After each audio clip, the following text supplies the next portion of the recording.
Natural crepe ಫ್ಯಾಬ್ರಿಕಲ್ಲಿ ತುಂಬ ಜನ normal ಸೈಜಸಲ್ಲಿ ಏನೇನು ಬೇಕೋ ಹೊಲ್ಸ್ಕೊಂಡ್ಬಿಟ್ರು ಆ್ಯಂಡ್ ನಾರ್ಮಲ್ ಸೈಜಸಲ್ಲಿ ರೆಡಿಮೇಡ್ ಬಂದಿದ್ದೆಲ್ಲ ತೊಗೊಂಡ್ಬಿಟ್ರು. ಬಟ್ 44 ಸೈಜ್ನವ್ರು ಮಾತ್ರ ಯಾವಾಗಲೂ ಸರ್ ನಮಗೆ ಯಾವಾಗ ಮಾಡಿಸ್ತೀರಾ ಕೇಳ್ತಿದ್ರಲ್ವಾ. ಸೊ ನಿಮಗೆ ಸ್ಪೆಷಲ್ ನ್ಯೂಸ್, 44 ಸೈಜ್ ಮಾಡಿಸಿದ್ದೀನಿ ನೋಡಿ. ಸೊ 44 ಸೈಜಲ್ಲಿ ರೆಡಿಮೇಡ್ ನಾನ್ ಪ್ಯಾಡೆಡ್ ಬ್ಲೌಸಲ್ಲಿ ತುಂಬಾ ಕ್ಯೂಟಾಗಿ ರೆಡಿಯಾಗಿರುವಂಥ ಡಿಸೈನ್ ಮಾಡಿಸಿದ್ದೀನಿ. ಸೊ ಬ್ಯಾಕಲ್ಲಿ ಈ ಥರ ಶೇಪ್ ಬರುತ್ತೆ, ಫ್ರಂಟಲ್ಲಿ ರೌಂಡ್ ನೆಕ್ ಬರುತ್ತೆ. ಸೊ ಬ್ಯಾಕಲ್ಲಿ ಡ್ರಾಪ್ ಶೇಪ್ ಥರ ಬರುತ್ತೆ, ಈ ಥರ ನೋಡ್ಬೋದು ನೀವು ಇಲ್ಲಿ.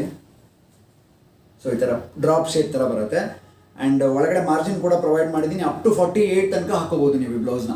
ಸೊ ಬ್ಲೌಸು ಸ್ಪೆಸಿಫಿಕೇಷನ್ಸು ನಿಮಗೆ ನೆಕ್ಸ್ಟ್ ವಿಡಿಯೋದಲ್ಲಿ ನಾನು ಟೇಪ್ ಸಮೇತ ಮೆಷರ್ ಮಾಡಿ ತೋರಿಸ್ತೀನಿ. ಸೊ ಕಂಪ್ಲೀಟ್ ವಿಡಿಯೋ ವಾಚ್ ಮಾಡಿ. ಆ್ಯಂಡ್ ಹೊಸ ಪ್ರಿಂಟ್ಸ್ ಕೂಡ ರೆಡಿ ಮಾಡಿದ್ದೀವಿ. ಸೊ ಯಾವ್ಯಾವ ಪ್ರಿಂಟ್ಸ್ ಬೇಕು ನಿಮಗೆ ನೀವು ಸೆಲೆಕ್ಷನ್ ಮಾಡ್ಬೋದು. ಬಟ್ ತುಂಬ ಲಿಮಿಟೆಡ್ ಸ್ಟಾಕ್ ಇದೆ ಮಾತ್ರ ಹೇಳಿದ್ದೀನಿ. ಬೇಗ ಸ್ಕ್ರೀನ್ಶಾಟ್ ತೆಗೆದು ವಾಟ್ಸಪ್ ಮಾಡಿದ್ರೆ ಮಾತ್ರ ನಿಮಗೆ ಸಿಗುತ್ತೆ. ಸೊ ಇದು ನೋಡಿ ಬ್ಲೌಸಿಂದು ಸ್ಪೆಸಿಫಿಕೇಷನ್ಸ್ ತೋರಿಸ್ತೀನಿ ನಿಮಗೆ. ಸೊ ತುಂಬ ಜನ ಕಮೆಂಟ್ ಹಾಕ್ತಾ ಇರ್ತೀರಲ್ವಾ ಬ್ಲೌಸ್ ಲೆಂತ್ ಎಷ್ಟಿದೆ, ಡೀಪ್ ಎಷ್ಟಿದೆ ಅಂತ. ಸೊ ಎಲ್ಲ